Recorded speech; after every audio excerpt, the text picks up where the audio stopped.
नमस्कार मंडळी, आज आहे मकर संक्रांत आणि मकर संक्रांतीनिमित्त आपल्याला बनवायचे आहेत तिळाचे लाडू। तर इकडे 200 ग्रॅम मी तीळ घेतलेला आहे आणि 200 ग्रॅम गूळ घेतलेला आहे। गॅसवरती कढई ठेवलेली आहे। तीळ आपल्याला चांगले मंद आचेवरती भाजून घ्यायचे आहेत। कलर बदलू नाही द्यायचा आपल्याला। मंद आचेवरती आपल्याला तीळ चांगले भाजून घ्यायचे आहेत। जसे जसे तीळ भाजतात बघा, तसे तसे तिळाचे जे दाणे आहेत ते टच्च असे भरल्यासारखे वाटतात। तीळ आपले भाजून झालेले आहेत। त्याच कढईमध्ये मी आता इकडे तूप घातलेलं आहे। तुपामुळे काय होतं, लाडूला चांगली शाईन येते। आणि तूप आता चांगलं तापलेलं आहे आणि हा गूळ मी बारीक कट करून घेतलेला आहे आणि गूळ हा तुपामध्ये टाकत आहे।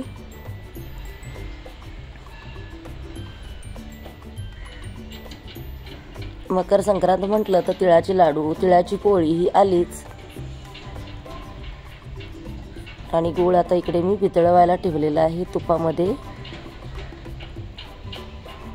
आता आपण काय करूया, गुळाला चांगलं हलवूया, परतूया। म्हणजे परतून गूळ आपला काय होईल, विरघळेल आणि तूप घातल्यामुळे लाडवाला एक चांगली चमक येईल, शाईन येईल। तर गूळ पाहू शकता आपला वितळलेला आहे।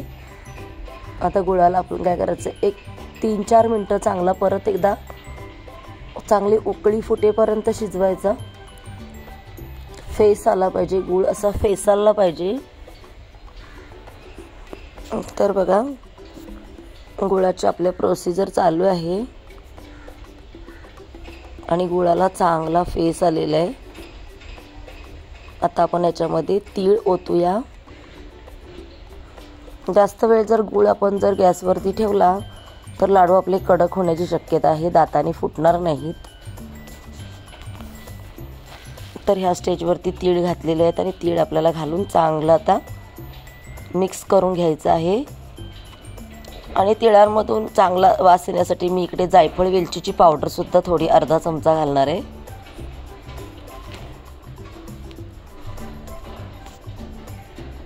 तीळ आणि गूळ बरोबर घेतलेला आहे, 200 ग्रॅम। गुळामध्ये तीळ चांगले मिक्स झालेले आहेत। आता आपण इकडे जायफळ वेलचीची पावडर जी आहे ती अर्धा चमचा ती घातलेली आहे। परत एकदा आपल्याला चांगलं परतून घ्यायचं आहे। आणि माझ्याकडे शेंगदाणे होते चांगले, अर्धा वाटी शेंगदाणे होते, चांगले भाजून मी ठेवलेले आहेत। शेंगदाणे सुद्धा अगदी कुरकुरीत झालेले आहेत। तर थोडेच शेंगदाणे मी आता याच्यामध्ये घालणार आहे आणि परत आता एकदा काय करायचं, मिक्स करायचं। आपल्या लाडूमध्ये 1-2 शेंगदाणे आले तर खूप चांगलं वाटतं, छान वाटतं, खायला सुद्धा बरं वाटतं। तर पाहू शकता तीळ आणि गूळ आहे ते आता घट्ट घट्ट होत आलेलं आहे। तर आता आपण काय करायचं, थंड झाल्यानंतर हाताला तो पाणी लावून आपण हळूहळू लाडू करायला घ्यायचे। तर गरमच आहे, हळूहळू मी घेत आहे। आणि लाडवाला पाहू शकता शाईन कशी आलेली आहे, जे आपण तूप घातलेलं आहे, तुपामुळे लाडवाला शाईन आलेली आहे। तर अशा पद्धतीने हे सगळे लाडू आता मी वळून घेते। छोटे छोटे लाडू आपल्याला करून घ्यायचे आहेत।